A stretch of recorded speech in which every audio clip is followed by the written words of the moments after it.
ప్రాంతానికి తిరిగి స్వాగతం. జమిలీ ఎన్నికలు వస్తున్నాయి. ఎవరు ఊహించని విధంగా ఇవాల్టి యూనియన్ క్యాబినెట్లో జమిలీ ఎన్నికలకి ఆమోదం తెలిపారు. అంటే ఇవాళకి వాళ్ళ వస్తుందని కాదు, వచ్చినా అవి 5 సంవత్సరాల తర్వాతకే. కాకపోతే ఆ ప్రాసెస్ అనేది వాళ్ళ మొదలైంది. ఇది సెప్టెంబర్ 2023లోనే రామ్నాథ్ కోవిడ్ అధ్యక్షతన హై లెవెల్ కమిటీని ఒకటి అపాయింట్ చేశారు. వాళ్ళు మార్చి 2024 నివేదిక సమర్పించారు. 18,626 పేజీల నివేదికనిచ్చారు. కోర్స్ చాలా ఎక్స్పర్ట్స్ని కన్సల్ట్ చేశారు. 47 రాజకీయ పార్టీల్ని కన్సల్ట్ చేసినట్టుగా చెప్తున్నారు. అందులో దాదాపుగా 37 పార్టీలు ఆమోదం, 32 పార్టీలు దీనికి ఒప్పుకున్నాయని, ఏది జమిలీ ఎన్నికలకి 15 పార్టీలు ఒప్పుకోలేదని కూడా ఆ నివేదికలో చెప్పారట. ఇంకా నేను రిపోర్ట్ చదవాల. వచ్చిన వార్తా సంస్థల వార్తల ఆధారంగానే ఈ వీడియో చేస్తున్నాను. అతి త్వరలో ఇంకో వీడియో చేస్తా. ఆ రిపోర్ట్ చదివిన తర్వాత ఇంకేదన్నా మిగిలినవి ఉన్నాయంటే వివరణాత్మకంగా ఇంకొక వీడియో చేయడానికి ప్రయత్నం చేస్తా. అసలు ఏంటి ఇప్పుడు వార్తా సంస్థల కథనాల ప్రకారం ఏమిటి అని చూస్తే స్థూలంగా ఒకటేనండి, 2 దఫాల ఎన్నికలు. ఈ ప్రతి సంవత్సరం బారుకి ఎన్నికలు ఉండే బదులు పార్లమెంటుకి, అసెంబ్లీకి 5 సంవత్సరాలకు ఒక్కసారి ఎన్నిక. అది అయిపోయిన తర్వాత 100 రోజుల్లోపు స్థానిక సంస్థల ఎన్నికలు. అన్నీ సైమల్టేనియస్గా, అంటే పార్లమెంట్, అసెంబ్లీ ఒకసారి, స్థానిక సంస్థలు ఒకసారి అయిపోయింది అనుకోండి. ఇంకా మిగతా 4 సంవత్సరాలు, 4.5 సంవత్సరాలు అసలు వీటిని గురించి మనం ఆలోచించాల్సిన పని లేదు. అంటే ఆలోచించాల్సిన పని లేదంటే ఏం బలవంతంగా ఒకవేళ మీరు అనొచ్చు ఏంటంటే, రేపొద్దున మరి మెజారిటీ అసెంబ్లీలో కానీ పార్లమెంట్లో పడిపోతాయి ఎట్లానని. దానికి స్పష్టంగా చెప్తున్నారు రిపోర్ట్లో. ఏమనుందంటే క్లియర్గా కూడా రిమైండర్ ఆఫ్ ద టర్మ్కి ఇప్పుడున్న పద్ధతిలోనూ మధ్యంతర ఎన్నికలు పెడతారు.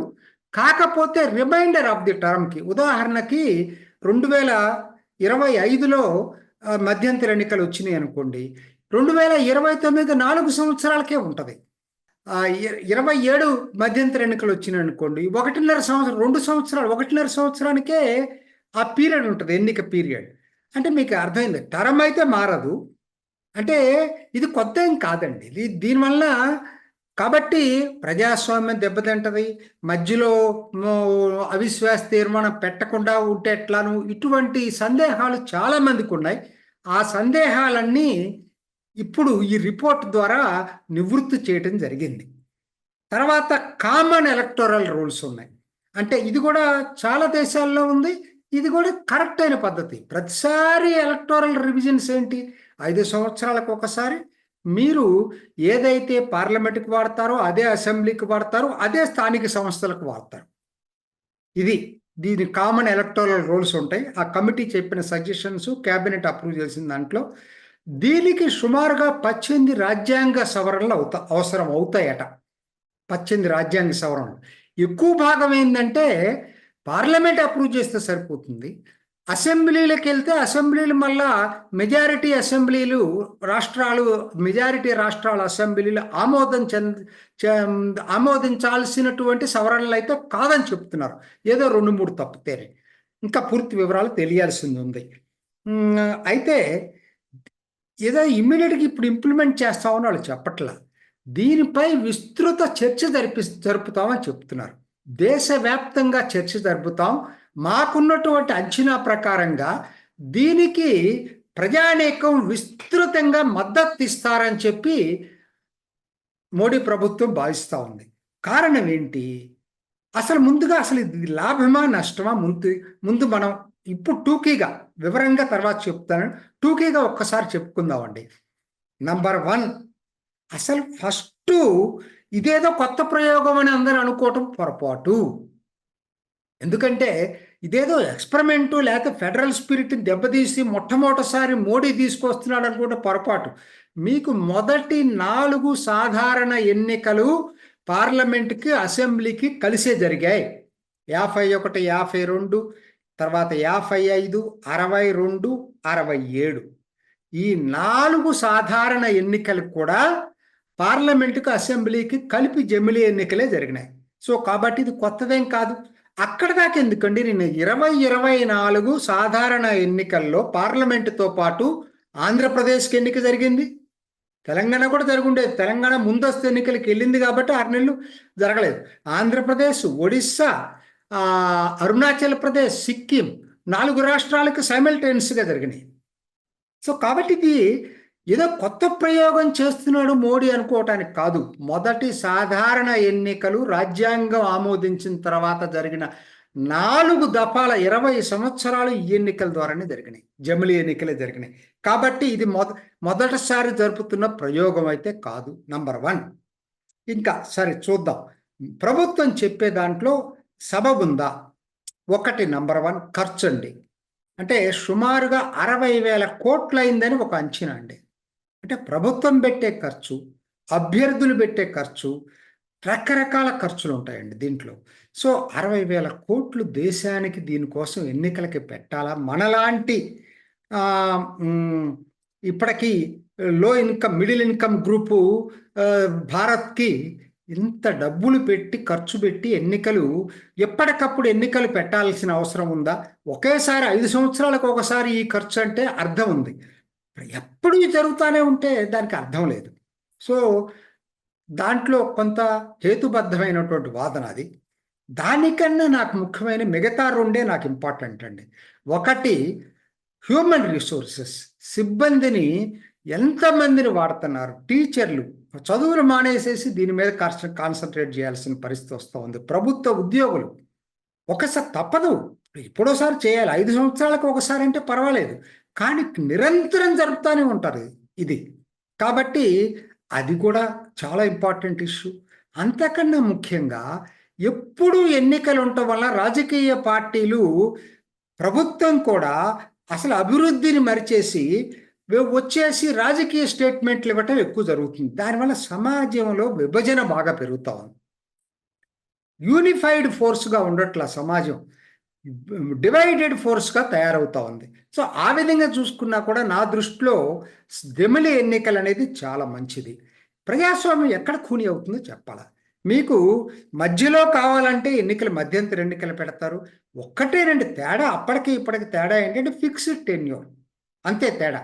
దాన్ని సాధ్యాసాధ్యాలు సాధ్యం కాదని అనుకున్న దానికి ఒక విధానం కనిపెట్టారు. రిమైండర్ ఆఫ్ టర్మ్కే ఎలక్షన్లు జరుపుతూ ఉంటున్నారు. దానివల్ల పెద్ద ఇదేం కాదు. తర్వాత ఫెడరల్ స్పిరిట్, ఇది చాలా మంది చెప్పింది. ఇందాకనే నేను చెప్పాను, ఫస్ట్ 4 ఎలక్షన్స్లో ఫెడరల్ స్పిరిట్ ఏమైంది, నిన్న ఆంధ్ర, ఒడిస్సాకు ఫెడరల్ స్పిరిట్ ఏమైంది. కాబట్టి దాంట్లో అర్థం లేదు. 4వది కరప్షను. ఎన్నికలు అంటేనే అవినీతి అండి. వాళ్ళు పాపులిస్ట్ పాలసీస్ పెట్టేసి ప్రజలకి లేనిపోని వాగ్దానాలు చేసి దాంతో ఎన్నికల్లో బ్లాక్ మనీ ఖర్చు పెట్టడం ఎక్కువ అవుతుంది. ఎంత తక్కువ ఉంటే అంత మంచిది. ఒకేసారి జరగటం వల్ల దానివల్ల కూడా తగ్గుతుంది. దానివల్ల ఇక దీనికి మీరు అనొచ్చు ఇది కొత్త ప్రయోగం కాదని చెప్పాను ఇందాకనే. 2వది నేను ఇంకోటి కూడా చెప్తా, యుఎస్ఏలో పరిస్థితి ఏంటో చెప్తా. నేను అక్కడే ఎక్కువ కాలం ఉన్నాను కాబట్టి చెప్తున్నాను. యుఎస్ఏలో మీకు ఎగ్జాక్ట్గా ఇప్పుడు ఏదైతే రికమెండ్ చేశారో అదే ఉందండి. యుఎస్ఏలో ఫిక్స్డ్ టెన్యూర్ ఉంటుంది. మీకు యుఎస్ హౌస్ ఆఫ్ రిప్రజెంటేటివ్స్ అని ఉంది, తర్వాత సెనెట్ అని ఉంటుంది, ప్రెసిడెంట్ ఉంటుంది. దేనికి కూడా మధ్యంతర ఎన్నికలు జరగవండి. ఎప్పుడు జరగవు మధ్యంతర ఎన్నికలు. మధ్యలో ఎవరైనా చనిపోతే, అది ప్రెసిడెంట్కి అయితే అది కూడా జరగదు. ప్రెసిడెంట్ చనిపోతే వైస్ ప్రెసిడెంట్ అవుతాడు, అంతేగాని ఎన్నిక జరగదు. మిగతా వాటికి కూడా 2 సంవత్సరాలకు ఒకసారి యుఎస్ హౌస్ ఆఫ్ రిప్రజెంటేటివ్స్, ఇక మళ్ళాగానే రాజ్యసభ లాగానే సెనెట్కి 6 సంవత్సరాలకు ఒకసారి ఫిక్స్డ్ టెన్యూర్స్. ఎగ్జాక్ట్గా ఇవాళ ఏ నివేదిక ఇచ్చారో అదే అక్కడ ఉంది. ఏంటంటే రిమైండర్ ఆఫ్ ది టర్మ్స్కి ఎవరైనా చనిపోతే జరుగుతాయి ఎన్నికలు, అంతేగాని మధ్యలో మధ్యంతర ఎన్నికలు మొత్తం పార్లమెంట్ రద్దు చేయటం అనేది అక్కడ కూడా ఉండదు. సో యుఎస్ఏలో లేదు, యూకేలో ఉంది ఫిక్స్డ్ టెన్యూర్, స్వీడన్లో ఉంది, ఇండోనేషియా ఇంకొక అతిపెద్ద దేశం, అమెరికా తర్వాత అతిపెద్ద దేశం అనుకుందాం. ఇండోనేషియా జనాభా పరంగా చాలా పెద్ద దేశం కదా. అక్కడ పార్లమెంట్, అసెంబ్లీ, స్థానిక ఎన్నికలు అన్ని కలిపి ఒకసారి జరుగుతాయి ఇండోనేషియాలో. సౌత్ ఆఫ్రికా అక్కడ కూడా అదే జరుగుతాయి. సో ఎక్కడ ఇది కొత్తదనం అయితే కాదు, ఇది ఖచ్చితంగా అవకాశం. అక్కడ దాకా ఎందుకంటే ఇంకొక విషయం చెప్తాను మీకు, చాలా ఆశ్చర్యకర విషయం కాకపోవచ్చు, ఎందుకంటే గుర్తుండకపోవచ్చు, చెప్తే మీకు గుర్తుకొస్తుంది. రాజ్యసభకు ఎలా జరుగుతున్నాయండి ఎన్నికలు? 6 సంవత్సరాలకు ఒకసారి రాజ్యసభ ఎన్నిక జరుగుతుంది కదా. మధ్యలో మరి 3 సంవత్సరాలకు ఒకసారి ఒక 1/3 ఆఫ్ ది రాజ్యసభ మెంబర్లకు ఎన్నికలు జరుగుతున్నాయి కదా. మధ్యలో ఎవరన్నా రాజీనామా చేసినా, చనిపోయినా ఎన్నిక ఎట్ట జరుగుతుంది? ఆ ఎన్నిక మరి రిమైండర్ ఆఫ్ ది టర్మ్కే కదా, రిమైండర్ ఆఫ్ ది టర్మ్కే కదా జరిగేది. అంటే ఇప్పుడు 6 సంవత్సరాలకు ఒక వ్యక్తి ఎన్నికైన తర్వాత 1 సంవత్సరం చనిపోయాడు అనుకోండి, మిగతా 5 సంవత్సరాలకే ఎన్నిక జరుగుతుంది. ఈవెన్ లోక్సభకు కూడా అంతేనండి. లోక్సభ డిజాల్వ్ కాలేదనుకోండి, మీకు మధ్యలో ఎవరైనా చనిపోతే రాజీనామా చేస్తే ఎన్నిక జరగాలనుకుంటే బై ఎలక్షన్ ఎట్ట జరుగుతుంది? రిమైండర్ ఆఫ్ ది టర్మ్కే జరుగుతుంది. సో దాన్నే ఎక్స్పాండ్ చేశారు ఇప్పుడు, అంతకన్నా పెద్ద విశేషం లేదు. అయితే వీటన్నిటికన్నా కూడా ముఖ్యమైన విషయం ఏంటంటే దీంట్లో ఎలా ఆమోదింప చేసుకుంటారు, ఎలా సాధ్యమవుతుంది? ఇది నాకైతే డౌట్గా ఉంది. ఎందుకంటే నేను చూశాను, ఇప్పుడు లోక్సభ వెబ్సైట్లోకి వెళ్ళి చూస్తే లోక్సభ మొత్తం 543 సీట్లండి. 2/3 రాజ్యాంగ సవరణ ఏది పాస్ కావాలన్నా 2/3 అప్రూవల్ కావాలా. అది స్టేట్స్కి వెళ్ళాలా లేదా, లేకపోయినా కూడా 2/3 కావాలా. మరి 2/3 అంటే 362 అండి. వీళ్ళకి ఎంత ఉంది ఎన్డీఏకి ఇప్పుడు? 293. లక్కీగా ఎన్డీఏలో డిఫరెన్సెస్ లేవు ఈ విషయంలో. జమిలీ ఎన్నికలకి ఎన్డీఏ పార్ట్నర్స్ అందరూ మద్దతు ఇస్తున్నారు, అంతవరకు మనం సంతోషపడదాం. కానీ 293 పోతే ఇంకెన్ని రావాలంటే 69 సీట్లు కావాలి వీళ్ళకి. 69 పార్లమెంట్ సభ్యులు ఎక్కడి నుంచి వస్తారండి వీళ్ళకి? ఇది రాజ్యసభ చూసుకుందాం. 245 టోటల్ కెపాసిటీ, 9 వేకెన్సీస్ అనుకుంటే 234 అనుకుంటే 2/3 156. వీళ్ళకి ఎంత ఉన్నాయి? 121 ఉంది. అంటే ఇంకా 35 కావాలి రాజ్యసభ సభ్యులు. ఎక్కడి నుంచి సాధ్యం? ఈ పాస్ కావటం అనేది నాకైతే అర్థం కావట్లేదు. ఎట్లా పాస్ అవుతుంది ఇది? పాస్ అయ్యే అవకాశాలు చాలా తక్కువ కనపడుతున్నాయి నాకు. వాళ్ళు ఏమనుకుంటున్నారంటే జనంలో సపోర్ట్ ఉంది కాబట్టి రాజకీయ పార్టీలు ఆటోమేటిక్గా బెండ్ అవుతాయని అనుకుంటున్నారు. వీళ్ళు థిక్ స్కిన్డ్ రాజకీయ పార్టీలు, జనాన్ని సపోర్ట్ వాళ్ళకి ఇంకా ఇప్పుడు కాదు కదా, మళ్ళీ 4.5 సంవత్సరాల తర్వాత కదా జనం దగ్గరికి వెళ్ళాల్సింది. ఎందుకు ఒప్పుకుంటారు? రాజకీయ పార్టీలకి రాజకీయ ప్రయోజనాలు కాదు ఇక్కడ, వాళ్ళ స్వార్థం వాళ్ళది. ఇప్పుడు దీన్ని బిల్ పాస్ చేయడానికి ఒప్పుకుంటారని నేనైతే అనుకోవట్లేదు. ఇదే అందరి మనసుల్లో ఉన్న సందేహం అండి, ఎలా పాస్ అవుతుంది. చివరగా ఒక్క మాట, ఒకవేళ పాస్ అయ్యే అవకాశం ఉన్నా ఎటువంటి పరిస్థితుల్లో ఏప్రిల్ మేలో పెట్టద్దండి. అంత తీవ్రమైన ఎండల్లో పెట్టే బదులు, అది కాక ఇంకొక పాయింట్ చెప్తాను. మధ్యప్రదేశ్, ఛత్తీస్గఢ్, రాజస్థాన్, మిజోరాం వీటన్నిటికీ ఎన్నిక ఎప్పుడు ఉంటాయి? నవంబర్ డిసెంబర్లో ఉంటాయి. అంటే మీకు నవంబర్ డిసెంబర్లో ఎన్నిక పెట్టి 3 నెలల కోసం ఎన్నిక పెడతారా? పెట్టరు కదా. సో దానికి ఏం చేయాలి మీరు? అసలు ఓకే, అది కావాలంటే వాళ్ళతో కలిపి పెడతారా అనవచ్చు మీరు. కానీ మీరు ఏం చేయాలి దానికి? అసలు ఏప్రిల్ మేలో పెట్టొద్దండి. అంత ఎండల్లో క్యాంపెయిన్ చేయటం కూడా మంచిది కాదు.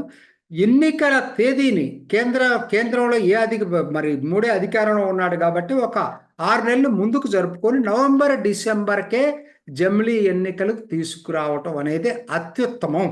ఇది కూడా మీరు దృష్టిలో పెట్టుకోండి. వృద్ధులు పర్టికులర్గా మాలాంటి వాళ్ళు వచ్చి ఓటేయాలన్నా కూడా చాలా ఇబ్బందికరమైన పరిస్థితి. ఏప్రిల్ మే కన్నా కూడా నవంబర్ డిసెంబర్ అయితేనే ప్రజలకి చాలా హాయిగా ఎన్నిక జరిగే అవకాశం ఉంటుంది. ఇది ఈనాటి రామ్టాక్. ఇంకొక ఎపిసోడ్లో మళ్ళీ కలుసుకుందాం. నమస్తే. మీ అభిప్రాయాన్ని కూడా కామెంట్ బాక్స్లో తెలియజేస్తూ ఇలాంటి ఇంట్రెస్టింగ్ అప్డేట్స్ కోసం మా ఛానల్ని సబ్స్క్రైబ్ చేసుకోండి.